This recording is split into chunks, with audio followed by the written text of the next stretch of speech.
ಬಿರ್ಲಾ ಭವನಕ್ಕೆ ಬಂದೆ. ಮಹಾತ್ಮರು ಪರವಾನಗಿ ಕೊಟ್ಟರೆ ನಾನು ನನ್ನ ಜನ್ಮಭೂಮಿ ಪಾಕಿಸ್ತಾನಕ್ಕೆ ಹೋಗ್ಬೋದು.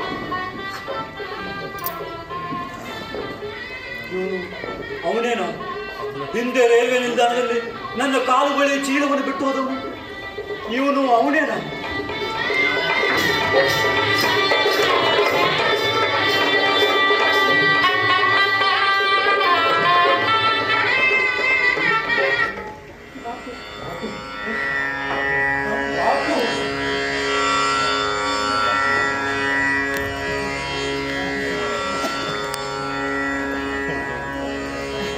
ಈ ಸುಂದರವಾದ ಅಮೃತ ಶಿಲೆಗಳ ಮೇಲೆ ರಕ್ತದ ಕಲೆಗಳನ್ನು ಕಂಡು ನನಗೆ ದುಃಖವಾಗಿದೆ. ಪಾಕಿಸ್ತಾನದಲ್ಲಿರುವ ಹಿಂದೂ ಮತ್ತು ಸಿಖ್ ಮಂದಿರಗಳ ಗೋಡೆಗಳಿಗೂ ಇದೇ ರೀತಿಯಲ್ಲಿ ಮನುಷ್ಯರ ರಕ್ತ ಲೇಪಿಸಲಾಗಿದೆ. ನೀವು ಎಂದೂ ಆ ಶೈತಾನನ ಮಾತಿಗೆ ಬಲಿ ಬೀಳಬೇಡಿ. ನಿಮ್ಮ ಸೋದರರನ್ನು ಶತ್ರುಗಳೆಂದು ತಿಳಿಯದೆ ಶಾಂತಿ ಮಾರ್ಗದಲ್ಲಿ ಬದುಕಬೇಕು. ರಕ್ತಕ್ಕೆ ಬದಲು ರಕ್ತವನ್ನು ಬಯಸುವುದಿಲ್ಲ ಎಂದು ನೀವೆಲ್ಲ ಪ್ರಮಾಣ ಮಾಡಬೇಕೆಂಬುದು ನನ್ನ ಆಸೆ. ದೆಹಲಿಯ ಜನರು ತಮ್ಮ ಹೃದಯಗಳನ್ನು ಪರಿಶುದ್ಧವಾಗಿಟ್ಟುಕೊಂಡರೆ ಇಡೀ ದೇಶವೇ ಪರಿಶುದ್ಧವಾಗುತ್ತದೆ.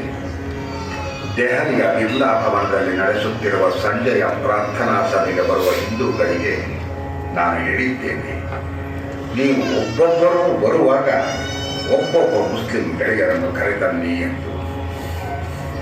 ನೀವು ಕೂಡ ನಿಮ್ಮ ಹಿಂದೂ ಗೆಳೆಯರ ಜೊತೆಗೆ ಸಂಜೆಯ ಪ್ರಾರ್ಥನಾ ಸಭೆಗಳಿಗೆ ಬರುತ್ತೀರಿ ಎಂದು ನಾನು ನಂಬುವೆ.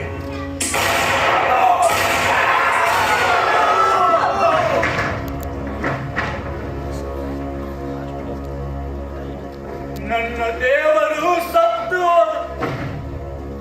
ಎಲ್ಲೆಲ್ಲೂ ಹಾಹಾಕಾರ.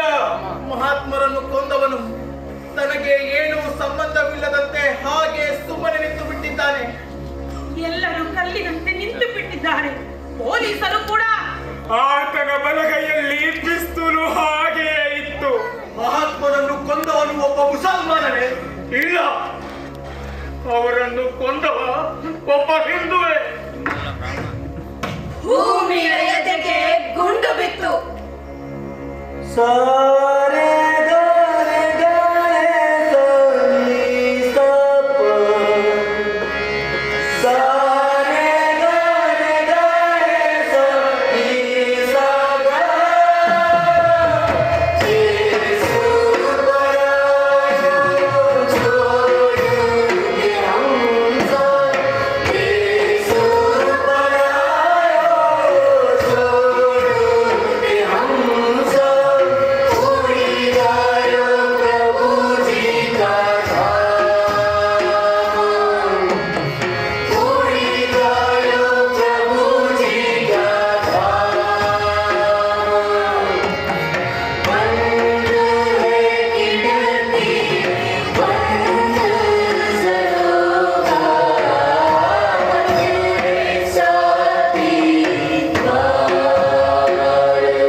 ನೀನು ಹೊರಡು.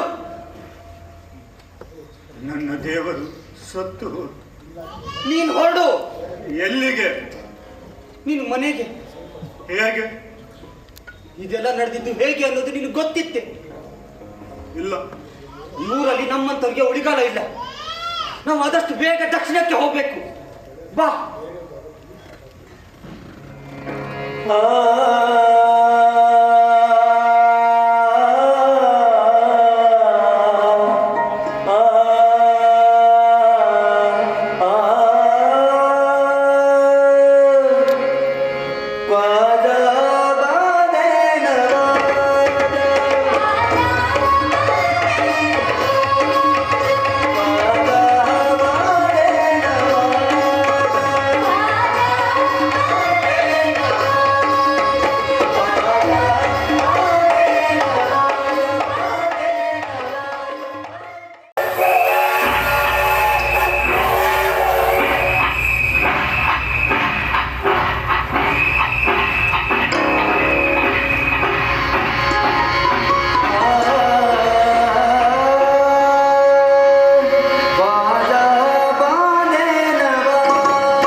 ಅವನು ಪಾಕಿಸ್ತಾನದಿಂದ ಹೊರಟು ದೆಹಲಿಗೆ ಬಂದ. ಅಲ್ಲಿ ತನ್ನ ಪ್ರೀತಿಯ ಬಾಬೀಜಿ ತನ್ವೀರಳನ್ನು ಕಳೆದುಕೊಂಡು ಹೈದರಾಬಾದ್ ಗುಲ್ಬರ್ಗ ಮಾರ್ಗವಾಗಿ ಈಗ ಮುತ್ತುಪ್ಪಾಡಿಗೆ ಬಂದಿದ್ದಾನೆ. ಅಷ್ಟೇ ಅಲ್ಲ, ಉರ್ದು ಮಾತಾಡ್ತಿದ್ದ ಚಾಂದಾಲಿ ಗುಲ್ಬರ್ಗದಲ್ಲಿ ಕನ್ನಡವನ್ನೂ ಕಲಿತಿದ್ದ. ನಂತರ ಜೋಳಿಗೆ ಬಾಬನ ಜೊತೆ ಮುತ್ತುಪ್ಪಾಡಿಯ ಕಡೆ ಹೆಜ್ಜೆ ಹಾಕಿದ್ದ ಕಾಲುದಾರಿಗಳೆಲ್ಲ ಚಾಂದಾಲಿಗೆ ರಾಜಬೀದಿ. ಚಾಂದಲಿಯ ಜೊತೆ ಫಕೀರ ಉರ್ಫ್ ಜೋಳಿಗೆ ಬಾಬಾ, ಉರ್ಫ್ ಹಜರತ್ ನಿಜಾಮುದ್ದೀನ್ ಬದ್ರುದ್ದೀನ್ ಔಲಿಯಾ ಕೂಡ ಮುತ್ತುಪ್ಪಾಡಿಗೆ ಬಂದಿದ್ದಾನೆ. ಹಾಗಾಗಿ ನಮ್ಮ ಕಥೆ ಈಗ ಮುತ್ತುಪ್ಪಾಡಿಯಲ್ಲಿ ಮುಂದುವರಿಯುತ್ತದೆ.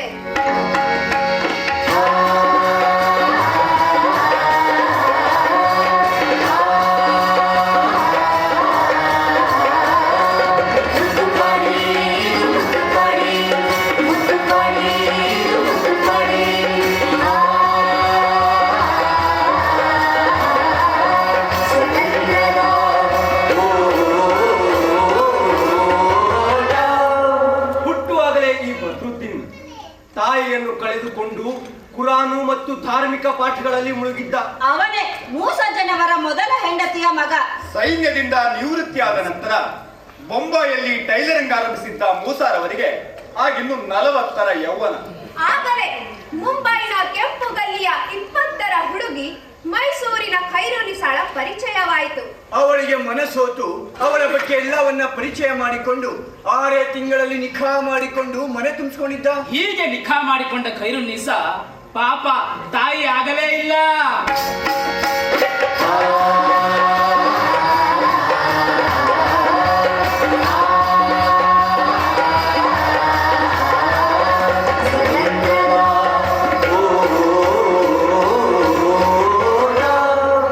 ಮನೆಗೊಂದು ಜನ ಬೇಕು ಎಂಬ ನೆಪದಲ್ಲಿ ಮೂಸಜ್ಜ ಸಕಲೇಶಪುರದಲ್ಲಿ ತಮ್ಮ ಅಕ್ಕನ ಮನೆಯಲ್ಲಿ ಬೆಳೆಯುತ್ತಿದ್ದ ಮೊದಲ ಹೆಂಡತಿಯ ಮಗ ಬದ್ರುದ್ದೀನ್ ಅನ್ನು ಬೊಂಬೈಗೆ ಕರೆಸಿಕೊಂಡಿದ್ರು. ಈ ಬದ್ರುದ್ದೀನ್ ಸೂಫಿ ತತ್ವಕ್ಕೆ ಒಳಗಾಗಿ ಸಂತ ಹಾಜಿ ಪೀರ್ ಅಲಿ ದರ್ಗಾಕ್ಕೆ ಸೇರಿದ.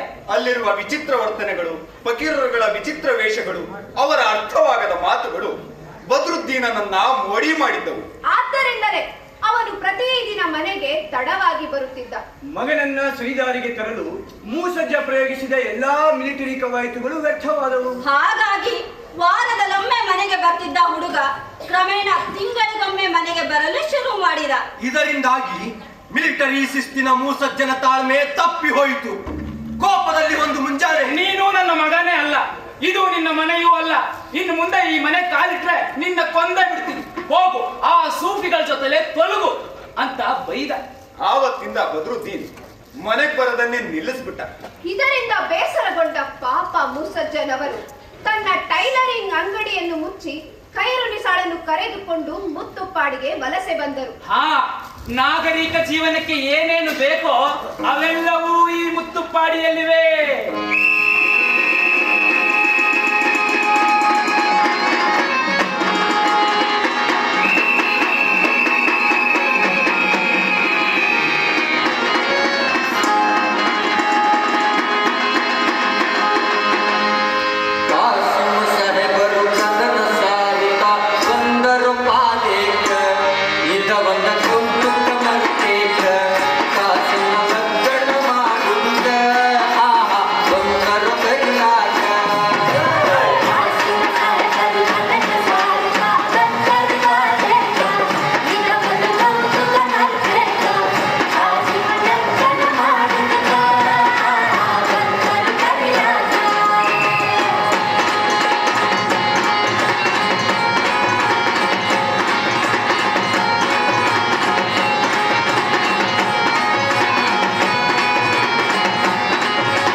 ಇಲ್ಲ, ಪಂಪ್ ಸೆಟ್ ಹಾಳಾಗಿತ್ತು, ರಿಪೇರಿ ಮಾಡೋರಿಗೆ ಹೇಳಿ ಕಳ್ಸಿದೀನಿ. ಅದ್ ಬೇರೆ ಖರ್ಚಿಗೆ ಬಂತಲ್ಲ. ಏನ್ ಮಾಡಕ್ಕಾಗತ್ತೆ? ಸುಮತಿ ಹೇಳ್ತಿದ್ಲು ಅವ್ರ ಪಕ್ಕದ ಮನೆಯವ್ರಿಗೂ ಬತ್ತಿ ಬೇಕಂತೆ.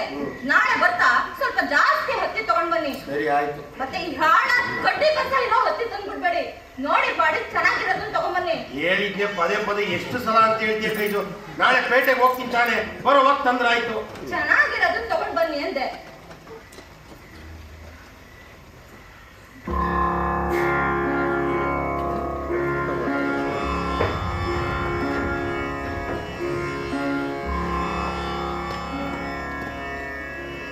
ಸತ್ತಂತಿರಬೇಡ, ಮೈ ಮರೆಯಬೇಡ. ಯಾರನ್ನು ಹುಡುಕುತ್ತಾ ಅಲೀತಿದ್ದೀಯಲ್ಲ, ಆಗ ಗೊತ್ತಾಗುತ್ತೆ ಆ ಹುಡುಕಾಟ ನೀನೇ ಆಗಿದ್ದಿ, ಆ ಬಯಕೆ ನೀನೇ ಆಗಿದ್ದಿ. ಯಾರು? ಯಾರದು? ನಿಮಗೆ ಬಾಯಿ ಬರೋದಿಲ್ವಾ? ಯಾರು? ಯಾರೋ ಬೇಡವ್ರು ಇರ್ಬೇಕು, ಬಾಯಿ ಬರೋದಿಲ್ಲ ಅಂತ ಕಾಣುತ್ತೆ. ಎದ್ದು ಹೋಗಿ ನೋಡ್ಬಾರ್ದ? ಬೇರೆ ಹುಡ್ಕೊಂಡು ಕೂಕ ಬಿಡ್ತೀರಲ್ಲ. ಇವಳೊಬ್ಳು ಯಾರು ಯಾರು ಅಂತ ತಲೆ ತಿಂತಾಳೆ. ಒಳಗ್ ಬರ್ರಪ್ಪ, ಬಂದು ಕುತ್ಕೊಳ್ಳಿ. ಯಾರು ಬಂದದ್ದು? ಏ, ನನಗೇನೆ ಗೊತ್ತು ಕೈಜು, ನನಗೆ ಗೊತ್ತಿದೆ ತಾನೇ ನಿನ್ಗೆ ಹೇಳೋಕೆ. ಸ್ವಲ್ಪ ಹೊತ್ತು ಸುಮ್ಮನೆ ಇರು. ಕೇಳಿ ಹೇಳ್ಬಾರ್ದ? ಒಂದವ್ರ ಮುಂದೆ ಕಿರಿಕಿರಿ ಮಾಡಬೇಡ. ಓ ಹೇಳಪ್ಪ. ಇವನು ಚಾಂದ್ ಅಲಿ. ಮತ್ತೆ ನೀನು? ಯಾಕೆ ನಾನು ಗುರ್ತು ಸಿಗ್ತಿಲ್ವಾ? ಇಲ್ವಲ್ಲ. ನಾನು ನೋಡಿದ್ ನೆನಪಾಗ್ತಿಲ್ವಾ? ಮನೆಯಿಂದ ಓಡಿಸಿದ ನೆನಪು, ಮನೆ ಒಳಗೆ ಕಾಲಿಟ್ರೆ ಕೊಂದೆ ಹಾಕ್ಬಿಡ್ತೀನಿ ಅಂತ ಕಿರ್ಚಾಡಿದ್ದು ನಾನು, ನಿಮ್ಮ ಮಗ ಬದ್ರುದ್ದೀನ್. ಅಲ್ಲ, ಅವ್ರು ಊಟಕ್ಕಿರ್ತಾರ? ಹೌದು. ಇಲ್ಲ, ಗೊತ್ತಿಲ್ಲ, ನೀನೇ ಕೇಳು. ಅಕ್ಕಿ ರೊಟ್ಟಿ ಮಾಡಿದ್ದೀನಿ, ತಿನ್ಕೊಂಡು ಹೋಗ್ಲಿಕ್ಕೆ ಹೇಳಿ. ಊಟ ಮಾಡ್ತೀರೇನಪ್ಪ? ನಮ್ದಾಯ್ತು. ಅವ್ರದ್ದು ಆಯ್ತಂತೆ. ಅವಲಕ್ಕಿ ಉಪ್ಕಾರಿ ಮಾಡ್ಕೊಡ್ಲಾ? ಓ, ಏನಾಗಿದೆ ಕೈಜು ನಿಮ್ಗೆ? ಅವ್ರು ಊಟ ಆಗಿದೆ ಅಂತಾರೆ, ಮತ್ತೆ ಅವಲಕ್ಕಿ ಉಪ್ಕರಿ ಅಂತೀರ. ಸ್ವಲ್ಪ ಹೊತ್ತು ಸುಮ್ಮನೆ ಇರು. ಶರ್ಬತ್ ಆದ್ರೂ ಮಾಡ್ಕೊಡ್ತೀನಿ. ಓ, ಅವ್ರಿಗೆ ಶರ್ಬತ್ ಕೊಡು, ಹಂಗೆ ನಂಗೆ ಒಂದು ಕೊಟ್ಟು ವಿಷ ಕೊಟ್ಬಿಡು. ನಾನು ಬಂದಿದ್ದು ನಿಮ್ಗೆ ಇಷ್ಟ ಆಗಿರ್ಲಿಕ್ಕಿಲ್ಲ. ನಾನು ಇಷ್ಟ ಇದ್ದು ಬಂದವನೂ ಅಲ್ಲ. ಮನೆಗೆ ಮರಳಿ ಬರಲೇಬಾರ್ದು ಅಂತ ನಿರ್ಧಾರ ಮಾಡಿ. ಆದ್ರೆ ಈ ಹುಡುಗ ಮತ್ತೆ ನನ್ನನ್ನ ಮೋಹದಲ್ಲಿ ಸಿಲುಕಿಸ್ತ. ಇವನೊಬ್ಬ ಅನಾಥ, ಹಾಗಂತ ನನ್ನ ಸಹಾಯ ಬೇಡ ಬಂದವನಲ್ಲ. ಇವನಿಗೆ ನಾನ್ ಸಹಾಯ ಮಾಡ್ತಿದ್ದೀನ, ನಿಮಗೆ ಸಹಾಯ ಮಾಡಲು ಪ್ರಯತ್ನಿಸ್ತಿದ್ದೀನ, ಅಥವಾ ನನಗೆ ನಾನೇ ಸಹಾಯ ಮಾಡ್ಕೊಳ್ತಿದ್ದೀನ? ಒಂದು ಗೊತ್ತಿಲ್ಲ. ಎತ್ತರವನ್ನ ಹುಡುಕಿ ಹೊರಟ ಮಗ ತಳದಲ್ಲಿ ನಿಂತಿರುವ ತನ್ನ ಅಪ್ಪನನ್ನು ಕಾಡುವ ಸಣ್ಣ ಪ್ರಯತ್ನ ಇದು, ಅಥವಾ ಒಬ್ಬ ತಂದೆಗೆ ಸಹಾಯ ಮಾಡಲಾಗದ ಒಬ್ಬ ಮಗನ ಪಶ್ಚಾತ್ತಾಪದ ಮನಸ್ಥಿತಿ ಇದು ಅಂತ ನೀವು ತಿಳ್ಕೊಂಡ್ರು ಸರಿ. ಇವನಿಗೆ ಒಂದು ನೆಲೆ ಬೇಕು. ಅದು 1 ವರ್ಷ ಆಗ್ಬೋದು, 2 ವರ್ಷ ಆಗ್ಬೋದು, ಎಷ್ಟು ವರ್ಷ ಆದ್ರೂ ಆಗ್ಬೋದು. ನಿಮ್ಮ ಎಲ್ಲಾ ಕೆಲಸಗಳಿಗೆ ಸಹಾಯ ಮಾಡಲು ಇಂಥ ಹುಡುಗನ ಅವಶ್ಯಕತೆ ಇದೆ. ಈಗಾಗಲೇ ಇಂಥ ಹುಡುಗನ ಬಗ್ಗೆ ಹುಡುಕಾಟ ಮಾಡ್ತಿರ್ಬೋದು. 6 ತಿಂಗಳಿಂದ ನಾನೊಬ್ಬ ಹುಡುಗನಿಗೋಸ್ಕರ ಹುಡುಕ್ತಿದ್ದು ಇವನಿಗೆ ಗೊತ್ತಾಯ್ತು, ಅಥವಾ ಊಹಿಸ್ಕೊಂಡು ಹೇಳ್ತಾ ಇದ್ದಾನ? ನಾನೇ ಇಲ್ಲಿ ಯಾಕೆ ನಿಲ್ಲಬಾರ್ದು ಅಂತ ನೀವು ಯೋಚಿಸ್ತೀರಿ. ಆದ್ರೆ ನನ್ನಿಂದ ನಿಮ್ಗೆ ಯಾವ ಲಾಭವಾಗುವುದಿಲ್ಲ. ಎಲ್ಲಿಯೂ ಅಂಟಿಕೊಂಡಿರೋದೇ ಬದುಕೋದ್ರಲ್ಲಿ ನನಗೆ ನೆಮ್ಮದಿ ಇದೆ. ನೀವು ಬೇಡ ಅಂದ್ರು ನಾನು ಇವನನ್ನ ಇಲ್ಲಿ ಬಿಟ್ಟು ಹೋಗ್ತೇನೆ. ಇವನನ್ನ ನಿಮ್ಮ ಮಗ ಬದ್ರುದ್ದೀನ್ ಎಂದು ಮನೆಗಿಟ್ಕೊಳ್ಳಿ. ಒಳಗೋಗಿ ಮಲ್ಕೊಳ್ಳಿ. ನಾವಿಲ್ಲೇ ಹಜಾರ್ದಲ್ಲಿ ಮಲ್ಕೊಳ್ತೀವಿ. ನಮ್ಗೆ ನಿದ್ದೆ ಇಲ್ಲದೆ ಎಷ್ಟೋ ರಾತ್ರಿ ಆಗಿದೆ. ಒಳಗೋಗಿ ಬಾಗಿಲು ಚಿಲ್ಕ ಹಾಕೊಳ್ರಿ. ನಿಮಗೂ ಒಳ್ಳೆ ನಿದ್ದೆ ಬರ್ಬೇಕಲ್ವಾ? ನಾನು ಮನಸ್ಸಲ್ಲಿ ಏನೇ ಅನ್ಕೊಂಡ್ರು ಇವನಿಗೆ ಗೊತ್ತಾಗ್ಬಿಡುತ್ತೆ.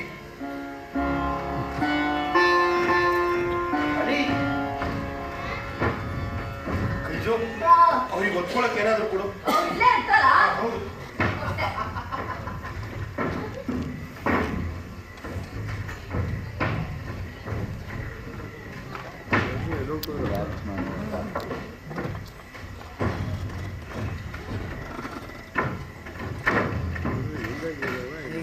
ಹುಡುಗರ ತಗೊಳ್ಳಿ, ಮೈ ತುಂಬಾ ಹೊಚ್ಕೊಂಡು ಮಲ್ಕೊಳ್ಳಿ.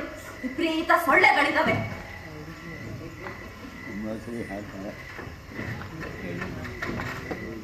ಬನ್ನಿ, ರೊಟ್ಟಿ ಕೊಡ್ತೀನಿ, ತಿನ್ಬಿಟ್ಟು ಮಲ್ಕೊಳ್ಳಿರಂತೆ. ನನಗೇನು ಬೇಡ, ನೀನು ಊಟ ಮಾಡು. ನಂದಾಯ್ತಲ್ಲ. ಸರಿ. ಅಲ್ಲ, ಆ ಹುಡುಗರು ಯಾರು? ಇಲ್ಲಿಗೆ ಯಾಕೆ ಬಂದಿದ್ದಾರೆ? ಅಷ್ಟೊತ್ತು ಅವ್ರ ಹತ್ರ ಏನ್ ಮಾತಾಡ್ತಿದ್ರಿ? ಕೈಜು, ಒಳಬಾಗ್ಲಿ ಚಿಲ್ಕ ಹಾಕಿದ್ಯಾ? ಹಾಕಿದ್ದೀನಿ. ಹಜಾರದಲ್ಲಿ ನನ್ನ ಬಡಿಗೆ ಇತ್ತಲ್ಲ, ಒಳಗ್ ತಂದಿಟ್ಟ್ಯಾ? ಗೋಡೆಲ್ಲ ಹಾಕಿದಿರಲ್ಲ, ಏನ್ ತೋಟಕ್ಕೆ ಹೋಗ್ತೀರೇನು? ಏನಿಲ್ಲ, ಸುಮ್ಮನೆ ಕೇಳಿದೆ. ನೀನು ನೋಡ್ಕೊ.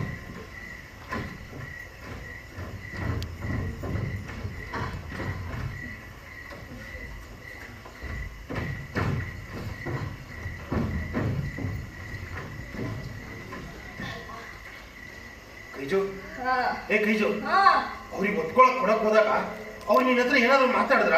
ಏನಾಗಿದೆ ನಿಮ್ಗೆ? ಏನಾಗಿದೆ ಕೈಜು? ನನಗೆ ಏನಿಲ್ಲ, ಸುಮ್ಮನೆ ಕೇಳಿದೆ ಅಷ್ಟೇ. ಯಾಕೆ ನಾನು ನಿನ್ನ ಹತ್ರ ಏನೋ ಮಾತಾಡ್ಬಾರ್ದ? ಅದಕ್ಕಾಗಿ ರೇಗಾಡ್ತಿದ್ದೀರಾ? ಸುಮ್ಮನೆ ಮಲ್ಕೋಬಾರ್ದ? ಕಪಾಟಿ ಬೀಗ ಹಾಕಿದ್ಯಾ? ಹಾಕಿದ್ದೀನಿ. ಬೀಗದ ಕೈ ಎಲ್ಲುಂಟು? ಆ ಒಳಗಡೆ ಇದೆ, ತಗೊಂಡು ಜೇಬರ್ಗಡೆ ಇಟ್ಕೊಂಡು ಮಲ್ಕೊಳ್ಳಿ.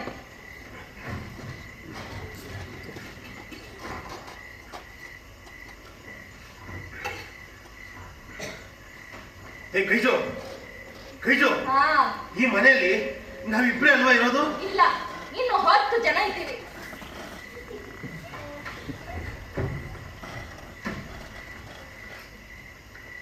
ಕೈಜು, ಕೈಜು, ನಿದ್ದೆ ಬಂತ? ನೀವು ನಿದ್ರೆ ಮಾಡ್ಲಿಕ್ಕೆ ಬಿಟ್ರೆ ಅಲ್ವಾ ಬರೋದು? ಯಾಕೆ ನೀನು ಭಯವಾಗ್ತಾ ಇದೆಯಾ? ನನಗೆ ಯಾಕೆ ಭಯ ಆಗ್ಬೇಕು? ಓ, ನಿಮಗೆ ನಿದ್ರೆ ಬಂತಾ? ಯಾಕೆ ನಿನಗೆ ಹೆದರಿಕೆ ಆಗ್ತಾ ಉಂಟಾ? ಈಗ ಆಗ್ತಾ ಇದೆ. ಈಗ ಹೆದರ ಅಂತ ಏನಾಯ್ತು ನಿನಗೆ? ಮತ್ತೆ ನೀವ್ ಹೀಗೆ ಹುಚ್ಚುಚ್ಚಾಗಿ ಮಾತಾಡ್ತಿದ್ರೆ ಯಾರಿಗೆ ತಾನೇ ಹೆದರಿಕೆ ಆಗೋದಿಲ್ಲ? ನೀವು ನನ್ನಿಂದ ಏನು ಮುಚ್ಚಿಡ್ತಿಲ್ಲ ತಾನೆ? ಅಲ್ಲ, ಆ ಹುಡುಗರು ಯಾರು? ಇಲ್ಲಿಗೆ ಯಾಕೆ ಬಂದಿದ್ದಾರೆ? ಅಷ್ಟೊತ್ತು ಅವ್ರ ಹತ್ರ ಏನ್ ಮಾತಾಡ್ತಿದ್ರಿ? ಕೈಜು, ನಾನು ನನ್ನ ಮಗ ಬದ್ರುದ್ದೀನ್ನ ಮನೆಯಿಂದ ಆಚೆ ಹಾಕ್ಬಾರ್ದಿತ್ತು ಅಲ್ವಾ?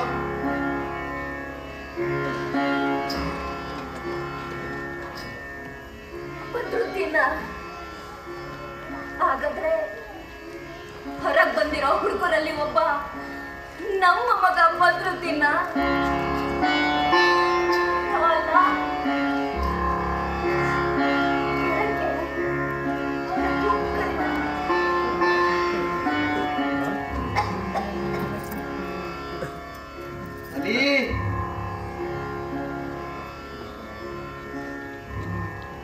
ಅಲಿ,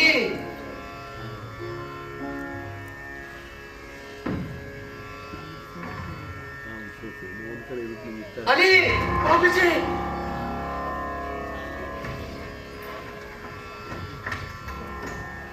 ಸ್ವಲ್ಪ ದುಡ್ಡು ಕೊಡ್ತೀಯ? ಏನು ದುಡ್ಡ? ಜಾಸ್ತಿ ಬೇಡ, 20 ರೂಪಾಯಿ ಕೊಡು ಸಾಕು.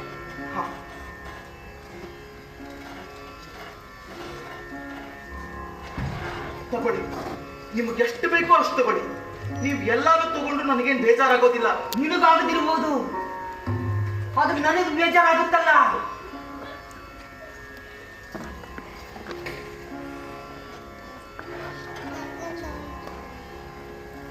ಇದೇನಲ್ಲಿ 100 ರೂಪಾಯಿ ನೋಟಿನ ಕಡಿಮೆ ಬೆಲೆ ನೋಟುಗಳೇ ಇಲ್ವಲ್ಲ? ಒಂದು ಕೆಲಸ ಮಾಡು, ಇನ್ನು ದುಬ್ಬಾದ ಜೋಬಿನಲ್ಲಿ ಒಂದು ಸಲ ನೋಡಿ, ಅಲ್ಲಿ ನನ್ನ ಹೆಸರು ಬರ್ತಿರೋ ನೋಟು ಇದ್ರೂ ಇರಬಹುದು. ಇಲ್ಲ, ನನ್ನ ಜೇಬ್ನಲ್ಲಿ ಏನೂ ಇಲ್ಲ.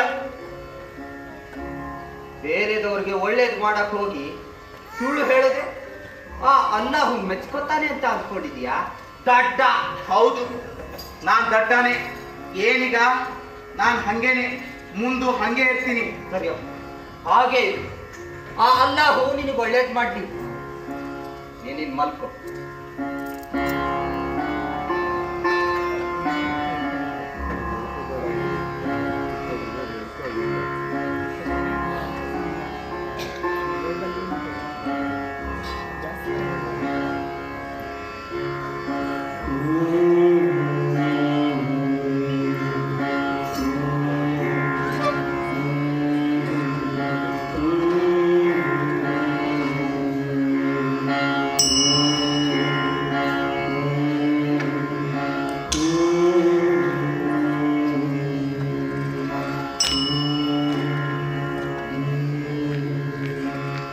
ಅತಿಥಿ ಅವನ ಅನ್ನದೊಂದಿಗೆ ಬರುತ್ತಾನೆ, ಆಶ್ರಯ ಕೊಟ್ಟವರ ಪಾಪಗಳನ್ನೆಲ್ಲ ತಿನ್ನುತ್ತಾನೆ.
ಅಲ್ಲಿ ಪಂಪ್ ಸೆಟ್ ರಿಪೇರಿ ಮಾಡಕ್ಕೆ ಆಳುಗಳು ಬಂದವ್ರೆ, ಬಂದು ಹೋಗೋಣ. ಬಂದೆ.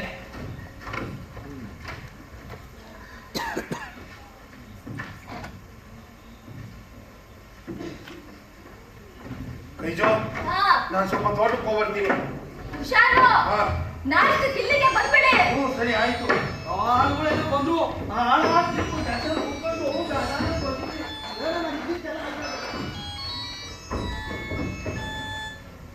ಅಯ್ಯೋ ರಾಮ, ಇದೆಂತ ಮಳೆಲೆ ಇವರು ರಾತ್ರಿ ಎಲ್ಲ ಬಾಗಿಲು ಹಾಕಿ ಮಲಗೇ ಇಲ್ಲ ಅಂತ ಹೇಳಿ ಈ ಮುತ್ತಿಗೆ ವಯಸ್ಸು ಜಾಸ್ತಿ ಆದಂಗೆ ಮರವು ಜಾಸ್ತಿ ಆಗ್ಬಿಟ್ಟಿದೆ. ಹತ್ತೆರಿಗೆ ನನಗಂತೂ ಹೇಳಿ ಹೇಳಿ ಸಾಕಾಗ್ಬಿಟ್ಟಿದೆ ಇವರಿಗೆ.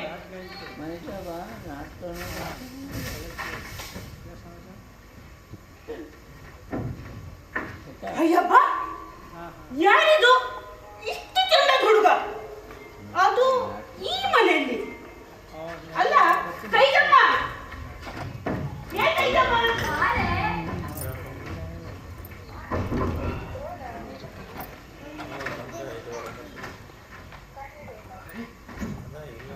ಎಲ್ಲಿ ಜೋಡ್ಗೆ ಬಾಬಾ?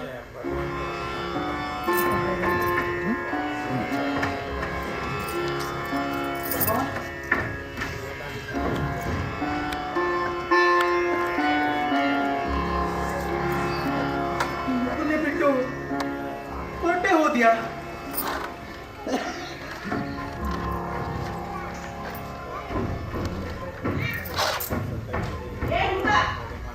ಉಮ್ಮ ಹೇಳಿದ್ರು 100 ಬಿಸಿ ನೀರು ಉಂಟಂತೆ, ಸ್ನಾನ ಮಾಡಿ ಚಾ ಕುಡಿವೆ ಅಂತ ಬಾ. क्या कहाँ आना है? ಅದೇ ಎಂತದು ಮರ ಯಾಕೆ ಅಂತ ಹೇಳಿ 100 ಬಿಸಿ ನೀರು ಉಂಟು, ಬಾ ಸ್ನಾನ ಮಾಡುವಂತೆ.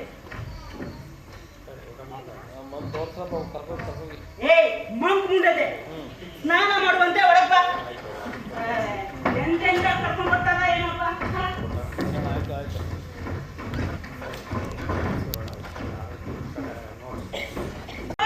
ಆ ಮಳೆ ತಗೊಂಡ್ ಬಾ.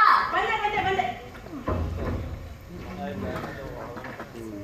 ಎಲ್ಲಿಡ್ಬೇಕು? ಅಲ್ಲಿಡು. ಹತ್ತಿ ಬುಟ್ಟಿ ತಗೊಂಡ್ ಬಾ. ಬಂದೆ. ಅಲ್ಲ ಕೈಗಮ್ಮ, ಆ ಚಟ್ರಿಗೆ ನೀವು ಏನು ದುಡ್ಡು ಕೊಡ್ತೀರೋ ಕಲ್ಲು ಕೊಡ್ತೀರೋ ಅಂತ. ಯಾಕೆ ಬರೈತಿ? ಯಾಕಂದ್ರೆ ಆ ಅಕ್ಕಿಯಲ್ಲಿ ಬರೀ ಕಲ್ಲು ಮಣ್ಣೆ ಇರೋದಪ್ಪ. ನಾನು ಎಷ್ಟ್ ಸಲ ಅಂತ ಹೇಳಿ, ಯಾವ ಅಂಗಡಿ ತರ್ತಾರೋ ಏನೋ ಬರೀ ಕಲ್ಲು ಮಣ್ಣೆ ಇರುತ್ತೆ. ಕೈಗಮ್ಮ, ನಿಮ್ ಮನೆಗೊಬ್ಬ ಹುಡುಗ ಬಂದಿದ್ದಾನಲ್ಲ, ಯಾರು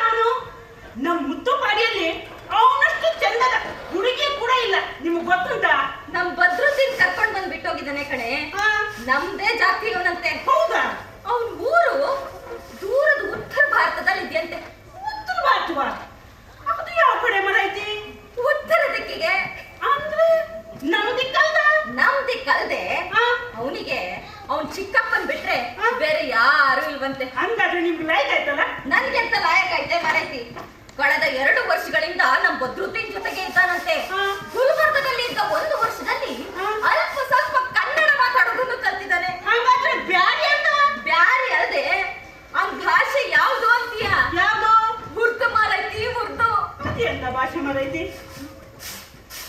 ಬಂದ್ಯಾ? ಕೂತ್ಕೋ.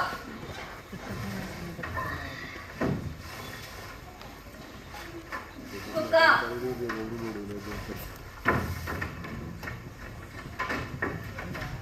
ತಗ, ಅವಲಕ್ಕಿ ಉಪ್ಪುಕರಿ ಮಾಡಿದ್ದೀನಿ, ತಿನ್ನು.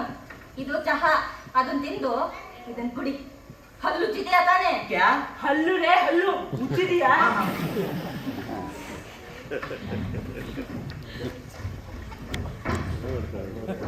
ಉರ್ದು ಬ್ಯಾರಿ ಅಲ್ಲ.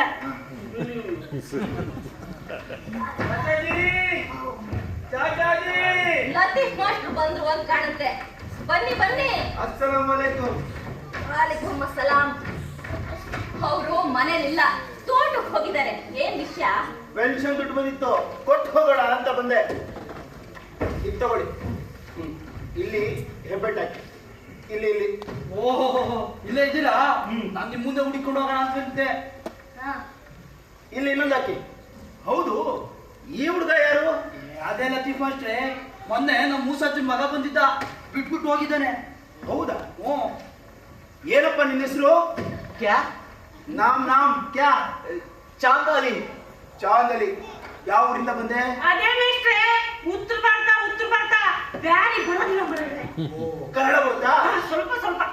ಅಷ್ಟೇ, ತಡ ಆಯ್ತು, ನಿಮ್ ಜೊತೆ ಸ್ವಲ್ಪ ಮಾತಾಡ್ಬೇಕು. ಆಯ್ತಾಯ್ತು. ನನಗೆ ಪೋಸ್ಟ್ ಆಫೀಸಲ್ಲಿ ಕೆಲಸ ಇದೆ, ನಾನಿನ್ ಬರ್ತೀನಿ. ಹೋಗ್ ಬನ್ನಿ. ಹಾ, ಬರ್ತೀನಪ್ಪ. ಚಾಂದಲಿ. ಈ ಲತೀಫ್ ಮಾಸ್ಟರ್ಗೆ ಪೋಸ್ಟ್ ಆಫೀಸ್ ನಲ್ಲಿ ಕಷ್ಟೇ ಹೊಡೆಯೋದ್ ಬಿಟ್ರೆ ಉರ್ದುನು ಗೊತ್ತಿಲ್ಲ, ಬ್ಯಾರಿನೂ ಗೊತ್ತಿಲ್ಲ.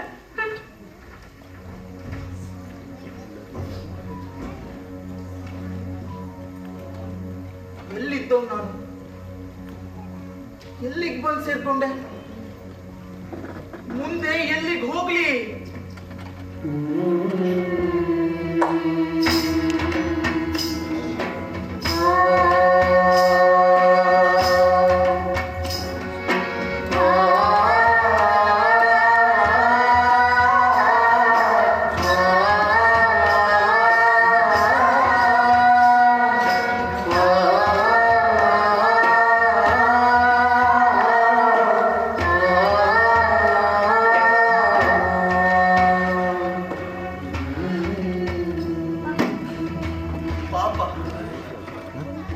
ಬಾಬಿ ತನ್ವಿ ಎಲ್ಲಿದ್ದಾರೋ, ಏನ್ ಮಾಡ್ತಿದ್ದಾರೋ ನಿಮ್ದು ಗೊತ್ತಿಲ್ಲ. ಅವ್ರಿಗೆ ಹೇಗಾದ್ರೂ ಮಾಡಿ ಈ ಆಭರಣಗಳನ್ನೆಲ್ಲ ತಲುಪಿಸ್ಬೇಕು. ಇದಕ್ಕೆ ಇದನ್ನೆಲ್ಲಾನು ಒಂದು ಮಡಿಕೆಯಲ್ಲಿಟ್ಟು ಎಲ್ಲಾದ್ರೂ ಬಚ್ಚಿಡ್ಬೇಕಲ್ಲ. ಅಲ್ಲ, ನಾನು ಈ ಮನೆಯಲ್ಲಿರೋದು 1 ತಿಂಗಳು, ಹೆಚ್ಚಂದ್ರೆ 2 ತಿಂಗಳು. ಮತ್ತೆ ನಾನು ದೆಹಲಿ ರೈಲ್ ಹತ್ತಬೇಕು. ಅಲ್ಲಿಂದ ಹೇಗಾದ್ರೂ ಉಪಾಯ ಮಾಡಿ ನಮ್ಮೂರ್ ಲಾಹೋರ್ ಸೇರ್ಬೇಕು. ಪ್ರತಿಯೊಂದು ಅನ್ನದ ಅಗುಳಿನ ಮೇಲೂ ಅದನ್ನ ತಿನ್ನುವವನ ಹೆಸರನ್ನ ಅಲ್ಲಾಹು ಬರ್ತಿರ್ತಾನಂತೆ. ಆದ್ರೆ ಈ ಊರಿನ ಅನ್ನದ ಮೇಲೆ ನನ್ನ ಹೆಸರು ಬರ್ತಿಡೋಕೆ ಅಲ್ಲಾಹುಗೆ ಬೇರೆ ಕಾರಣಗಳೇ ಇಲ್ವಲ್ಲ.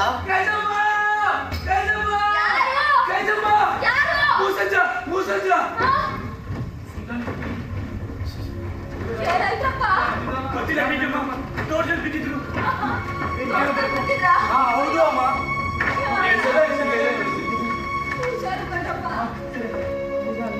ಸತೀಶ, ನೀನು ಹೋಗಿ ದೊಡ್ಡ ಪಂಡಿತ ಕರ್ಕೊಂಡ ಹೋಗು. ಇಲ್ಲಿ ನೋಡಿ, ಇವ್ರ ಕಾಲಿಗೆ ಏನೋ ಕಚ್ಚಿದೆ.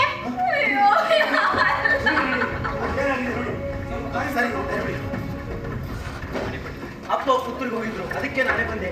ಏನಾಯ್ತು ನೋಡಿ, ಅವ್ರ ಕಾಲಿಗೆ ಏನೋ ಕಚ್ಚಿಬಿಟ್ಟಿದೆ. ನೋಡಿ ಪಂಡಿತ್ರೆ. ಏನಾಯ್ತು ಇವರಿಗೆ? ಅಯ್ಯೋ ದೇವ್ರೆ, ಮೂಸಜ್ಜನ ಅವರು ಏನು ತಡ ಮಾಡಬೇಡ. ಮೊಯ್ದೀನ್ ಸಾವ್ಕಾರ ಜೀಪ್ ಇರ್ಬೇಕು. ಇವರ ಮಂಗಳೂರು ಎಲ್ಲ ಕಡೆ ಅಂತ ಕ್ರಮ ಬರಪ್ಪ. ಏನು ಪ್ರಯೋಜನ ಇಲ್ಲ.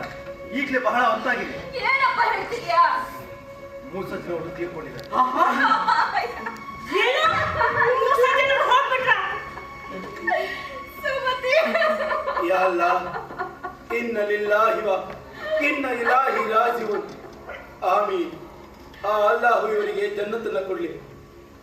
ಯಾರ್ಯಾರ ಹಣೆ ಬರದಲ್ಲಿ ಏನೇನು ಬರ್ದಿರ್ತೇನೋ ಅದು ಆಗೈತಿರುತ್ತೆ. ಅದನ್ನ ತಪ್ಪಿಸೋಕೆ ನಾವ್ಯಾರು? ವೆಂಕಪ್ಪ, ನೀನು ಮಸೀದಿಗೆ ಹೋಗಿ ಮೌಲ್ಯ ವಿಚಾರ ತಿಳಿಸಿ ಅವ್ರನ್ನ ಕರ್ಕೊಂಡು ಬರೋ ಜವಾಬ್ದಾರಿ ನಿಂತು. ನೀವು ಕಬ್ರಿಸ್ತಾನಕ್ಕೆ ಹೋಗಿ ಕಬರ್ಗುಂಡಿ ತೊಡೋರಿದ್ದಾರೆ ಅಂತೇಳಿ ನೋಡ್ಕೊಂಡು ಬರ್ಬೇಕು. ಆಗ್ಲಿ ಮಾಸ್ಟರ್. ಅಲ್ಲಿ ಇವತ್ತು ರಾತ್ರಿನೇ ಮಣ್ಣು ಮಾಡಿ ಮುಗಿಸಿದ್ರೆ ಒಳ್ಳೇದು. ಮೋಸಜನ ಸಂಬಂಧದಿಂದ ಅವ್ರು ಬರ್ಲಿಕ್ಕುಂಟು ಇವ್ರು ಬರ್ಲಿಕ್ಕುಂಟು ಅಂತೇಳಿ ಹೇಳಲಿಕ್ಕೆ ನಿಲ್ವಲ್ಲ? ಯಾರು ಇಲ್ಲ ಮಾಸ್ಟ್ರೆ. ಸರಿ, ಹಾಗಾದ್ರೆ ಮಾಸ್ಟ್ರೆ, ಅವ್ರು ಯಾರು? ಇವನು ಚಾಂದಲಿ ಬದ್ರುದ್ದೀನ್ ಕರ್ಕೊಂಡ್ ಬಿಟ್ಟದ. ಈ ಮನೆಯಲ್ಲಿ ಮೂಸಜ್ಜ ಕೈಜಮ್ನವ್ರ ಮಗನಾಗಿ ಇದ್ದಾನೆ. ಇಲ್ಲಿ ಕೇಳಿ, ಪವಿತ್ರ ಕುರಾನಿನ ಪ್ರಕಾರ 4 ತಿಂಗಳು 10 ದಿನಗಳ ಕಾಲ ಕೈಜಮ್ನವರು ಇದ್ದತ್ತನ್ನು ಆಚರಿಸಬೇಕು. ಯಾವ ಗಂಡಸನ್ನು ನೋಡೋ ಹಾಗಿಲ್ಲ, ಮಾತಾಡೋ ಹಾಗಿಲ್ಲ. ಸುಮತಿ, ಅವ್ರನ್ನ ಒಳಗೆ ಕರ್ಕೊಂಡೋಗಮ್ಮ. ನೀವು ಬಂದ್ರಪ್ಪ, ಬನ್ನಿ. ಅವ್ರಿಗೆ ಎತ್ಕೊಳ್ಳಿ. ಬನ್ನಿ ಬನ್ನಿ.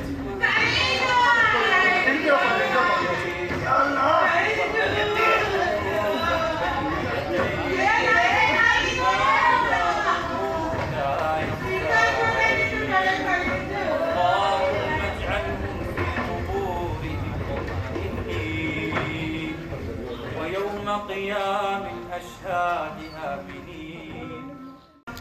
ಉಮ್ಮ ಎಲ್ಲಿ? ಒಳಗಡೆ ಇದ್ದಾರೆ. ಒಬ್ರೇನಾ? ಇಲ್ಲ, ಲತೀಫ್ ಮಾಸ್ಟರ್ ಹೇಳ್ತಿ ಭೂಬಮ್ಮ ಬಂದಿದ್ದಾರೆ. ಉಮ್ಮ ಮಲಗಿದ್ರ ಅಥವಾ ಇನ್ನೂ ಅಳ್ತಾ ಕೂತಿದಾರ? ಇರಿ, ನಾನೇ ನೋಡ್ಕೊಂಡು ಬರ್ತೀನಿ. ಅಯ್ಯೋ, ನೀವು ಒಳಗಡೆ ಹೋಗ್ಬಾರ್ದಾ? ನಾನು ಹೋಗ್ಬಾರ್ದ? ಯಾಕೆ? ಯಾಕಂದ್ರೆ ಇನ್ನು 4 ತಿಂಗಳ ಕಾಲ ನೀವು ಉಮ್ಮನ್ನ ನೋಡ್ಬಾರ್ದಂತೆ, ಮಾತಾಡ್ಸಬಾರ್ದಂತೆ. ಹಾಗಂತ ಲತೀಫ್ ಮಾಸ್ಟರ್ ನಿಮ್ಗೆ ಹೇಳಿಕ್ಕೆ ಹೇಳಿದ್ರು. ನನ್ನ ಉಮ್ಮನನ್ನು ನಾನ್ ನೋಡ್ಬಾರ್ದಂತ ಲತೀಫ್ ಮಾಸ್ಟರ್ ಯಾಕೆ ಹೇಳ್ತಾರೆ? ಅವ್ರಿಗೇನ್ ತೊಂದರೆ ಅಂತ ಇದ್ರಲ್ಲಿ? ಅದೆಲ್ಲ ನನಗೆ ಗೊತ್ತಿಲ್ಲಪ್ಪ. ಅವ್ರು ಹೇಳಿಕ್ಕೆ ಹೇಳಿದ್ರು, ನಾನು ಹೇಳಿದೆ ಅಷ್ಟೇ. ಅಲ್ಲ, ನಿಮ್ಮ ಜಾತಿಯಲ್ಲಿ ಹಾಗಂತ ಉಂಟಂತೆಲ್ಲ? ಏನು ನಮ್ ಜಾತಿನುಂಟ? ಏನ್ ಮಾಡ್ಲಿ? ನಾನೀಗ ಬಚ್ಚು ಮನೆಗೆ ಹೋಗ್ಬೇಕು. ಒಣ ಮನೆ ಹಾದಿಂದ ಹೋಗೋದೆ? ಛೇ, ಅಲ್ಲೇ ಕೈಜಮ್ಮನ್ ಕೋಣೆ ಇದೆಯಲ್ಲ. ಅಕಸ್ಮಾತ್ ಕೈಜಮ್ಮ ಏನಾದ್ರೂ ಎದುರಿಗೆ ಸಿಕ್ಕರೆ ಮಾತಾಡದೆ ಇರೋಕ್ ಹೇಗ್ ಸಾಧ್ಯ? ಹಾಗೇನಾದ್ರೂ ಮಾತಾಡಿದ್ರೆ ಧರ್ಮಶಾಸ್ತ್ರದ ಪ್ರಕಾರ ತಪ್ಪಂತೆ. ಅದ್ ಯಾಕೆ ಹಾಗೆ?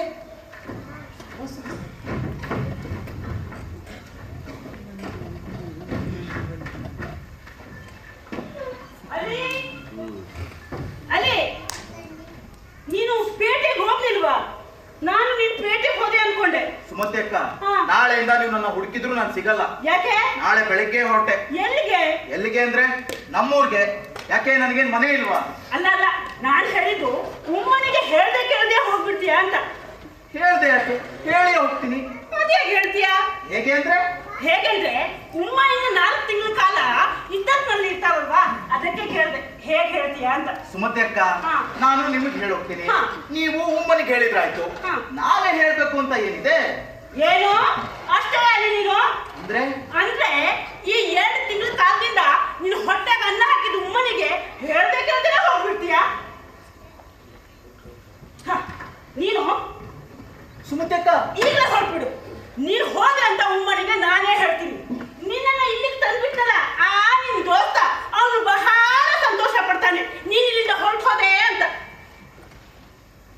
ಅಲ್ಲ ಅಲ್ಲಿ, ನೀನ್ ಇಲ್ಲಿಂದ ಹೋದ್ಮೇಲೆ ಇಲ್ಲಿ ಏನೇನಾಗುತ್ತೆ ಅಂತ ನಿನ್ಗೆ ಗೊತ್ತಾ? ಏನಾಗ್ತದೆ? ಆ ಕೋಡಿಯಪ್ಪ ಮೂಸಜ್ಜನವರ ಆಸ್ತಿನ ಕೊಂಡ್ಕೊಳ್ಳೋಕೆ ಕಾಯ್ತಿದ್ದಾನೆ. ಹೌದಾ? ಆ ಕಡೆ ಈ ಜಮಾತ್ನವರು ಆಸ್ತಿನ ಕಬಳಿಸೋಕ್ ನೋಡ್ತಿದ್ದಾರೆ. ನೋಡು, ಇಡೋ ವಿಚಾರ ನಾನು ನಿನ್ಗೆ ಹೇಳಿದ್ದೀನಿ. ಇನ್ನು ಮೇಲೆ ನಿನಗೆ ಬಿಟ್ಟಿತ್ತು, ಏನ್ ಇರ್ತೀಯೋ ಅಥವಾ ಹೋಗ್ತೀಯೋ ಅಂತ. ಮೂಸಜ್ಜನವರ ಆಸ್ತಿ ವಿಚಾರದಲ್ಲಿ ಏನೋ ಮಸಲತ್ ನಡೀತಾ ಇದೆ. ಪಾಪ ಕೈಜಮ್ಮ 2 ತಿಂಗಳಿಂದ ನನಗೆ ಸ್ವಂತ ಮಗನ ತರ ಊಟ ಹಾಕಿದ್ದಾಳೆ. ಅವಳಿಗೇನಾದ್ರೂ ಮೋಸ ಆಗ್ತಿದ್ಯಾ? ಅಲ್ಲಿ ಅಲ್ಲಿ ಯಾರು? ಓ, ಲತೀಫ್ ಮಾಸ್ಟರ್. ಅಸ್ಸಲಾಂ ವಾಲೇಕುಂ. ವಾಲೇಕುಂ ಅಸ್ಸಲಾಂ. ಕೂತ್ಕೊಳ್ಳಿ. ಇರ್ಲಿ, ನಾನು ನಿನ್ನ ಹತ್ರ ಏನೋ ಮಾತಾಡೋದಿತ್ತು, ಹೇಳಿ. ಅಲ್ಲಿ, ನೀನು ಇಷ್ಟ ದಿನ ಈ ಮನೇಲಿ ಹೇಗೆ ಕೈಜಮ್ಮ ಮೂಸಜ್ಜನವ್ರ ಮಗನಾಗಿದ್ಯೋ ಹಾಗೆ ಇದ್ಬಿಡು. ಅಲ್ಲಿ ಕೋಡಿಯಪ್ಪ ತೋಟನ ಹೊಡಿಬೇಕು ಅಂತೇಳಿ ಸಂಚು ಮಾಡ್ತಾ ಇದ್ದಾನೆ, ಗೊತ್ತಾಯ್ತು. ಅಷ್ಟೇ ಅಲ್ಲ, ಜಮಾತ್ನವರು ಇಡೀ ಆಸ್ತಿನ ಮುಟ್ಕೋಲು ಹಾಕೊಳ್ಳೋಕೆ ಕಾಯ್ತಾ ಇದ್ದಾರೆ. ನೋಡು, ನಾನು ನಿನ್ನ ಹತ್ರ ಹೀಗೆಲ್ಲ ಹೇಳಿದೆ ಅಂತೇಳಿ ನಾಳೆ ಜಮಾತ್ ಸಭೆಯಲ್ಲಿ ಹೇಗಿಳಿಯ? ನಾಳೆ ಜಮಾತ್ ಇದೆ, ನೀನು ಕೂಡ ಬರಬೇಕು, ನೆನಪಿರ್ಲಿ. ಹೌದು ಹೌದು, ನನ್ನ ಹೆಂಡತಿ ಕೈಜಮ್ಮ ಜೊತೆ ಇದ್ದಾಳೇನು? ಒಳಗಿದ್ದಾರೆ. ಒಬ್ಬೋ, ನಾನು ಪೋಸ್ಟ್ ಆಫೀಸಿಗೆ ಹೋಗ್ತಾ ಇದ್ದೀನಿ. ನೀನ್ ಹಿಂದೆ ಬಂದ್ಬಿಡಿ. ಏನೋ ಅಲ್ಲಿ ಇತ್ತು ಬೇಡ ಮಿಸ್ಟರ್, ಇರ್ಲೇ ಇಟ್ಕೋ. ಬೇಡ, ಖರ್ಚಿಗೆ ಬೇಕಾಗುತ್ತೆ, ಇಟ್ಕೋ. ನಾನು ಹೇಳಿದ್ದೆಲ್ಲ ನೆನಪಿದೆ ತಾನೆ? ನಿನ್ನ ಒಂದು ಮಾತಿನ ಮೇಲೆ ಈ ಇಡೀ ಮನೆ ನಿಂತಿದೆ ಅಲ್ಲಿ. ಹುಷಾರು. ನಾನಿನ್ ಬರ್ತೀನಿ. ಖುದಾಫಿಸ್ ಖುದಾಫಿಸ್. ಓ ಕೈಜು ಹೇಳಿರೋದನ್ನ ನೆನ್ಪಿದೆ ಕಣೆ. ನೀನು ಅಳ್ತೋ ಕುತ್ಕೋಬೇಡ. ಎಲ್ಲ ಮನ್ಸಿಗೆ ಹಾಕೊಂಡು ಪರೀಕ್ಷೆ ಅಂತ ಕುತ್ಕೊಂಡು ನಿನ್ನ ಆರೋಗ್ಯ ನೀನ್ ತಪ್ಪಿಸ್ಕಂತೀಯ ನೋಡೋಣ. ಏ ಹುಡುಗ, ನಿನ್ನಮ್ಮ ನಿನ್ ಬಗ್ಗೆ ಹೇಳ್ತಾ ಇರೋದ್ರೆ ನೀನು ಅವಳಿಗೆ ಮಗನಿಗಿಂತಲೇ ಹೆಚ್ಚು ಅಂತ ಕಾಣ್ತಾನೆ. ನೋಡು, ನಿನ್ನಮ್ಮನ ನೀನ್ ಸಾಯೋ ತನಕ ಚೆನ್ನಾಗಿ ನೋಡ್ಕೋಬೇಕು. ನೋಡು, ಆ ಸುಮತಿ ಈ ಮನೆ ಕೆಲಸನೆಲ್ಲ ಮುಗಿಸಿ ಸಂಜೆ ಅವಳ ಮನೆಗೆ ಹೋದ ನಂತರ ಯಾರಿಗೂ ಕಾಣ್ದಾಗೆ ನಿನ್ನಮ್ಮನಿಗೆ ಮಾತಾಡ್ಲಿಕ್ಕೆ ಸಿಗ್ಬೇಕಂತೆ. ಒಳಗೆ ಅಮ್ಮಿನ ಇದ್ರು ಏನ್ ತೊಂದ್ರೆ ಇಲ್ಲ, ಅವಳಿಗೆಲ್ಲ ವಿಚಾರನೂ ಗೊತ್ತುಂಟು. ನೋಡಪ್ಪ, ನೀನು ನಿನ್ನಮ್ಮನ ಹತ್ರ ಮಾತಾಡೋದು ನಮ್ ಲತಿತ್ ಮಾಸ್ತ್ರಿ ಮಾತ್ರ ಗೊತ್ತಾಗ್ಬಾರ್ದಪ್ಪ. ನಾನು ನಿನ್ ಬರಲ್ಲ, ನೀವು ಹೋಗ್ಬೋದು. ಇಡೀ ಮನೆ ಜವಾಬ್ದಾರಿ ಎಲ್ಲ ನಿನ್ ಮೇಲೆ ನಿಂತಿದೆ. ಜಮಾತ್ ಮೀಟಿಂಗಿಗೆ ಹೋಗಿ ಅವ್ರವ್ರ ಮಾತನ್ನೆಲ್ಲ ಕೇಳಿಸ್ಕೊಂಡು ಬೋರ್ಡ್ ಎಲ್ಲ ಅಡ್ಸ್ಕೊತಾ ಕುತ್ಕೋಬೇಡ. ಇಲ್ಲ, ನಾನಿನ್ ಬರಲ್ಲ. ನೀವು ಹೋಗ್ ಬನ್ನಿ. ನಾನಿನ್ ಬರಲ್ಲ. ನೀವು ಹೋಗ್ ಬನ್ನಿ. ನಿನ್ನಮ್ಮನ ಚೆನ್ನಾಗಿ ನೋಡ್ಕೋ. ಆಯ್ತು. ಅಲ್ಲ, ನಿಂಗೆ ಒಳ್ಳೇದ್ ಮಾಡ್ಲಿ. ನೀವು ಹೋಗ್ ಬನ್ನಿ.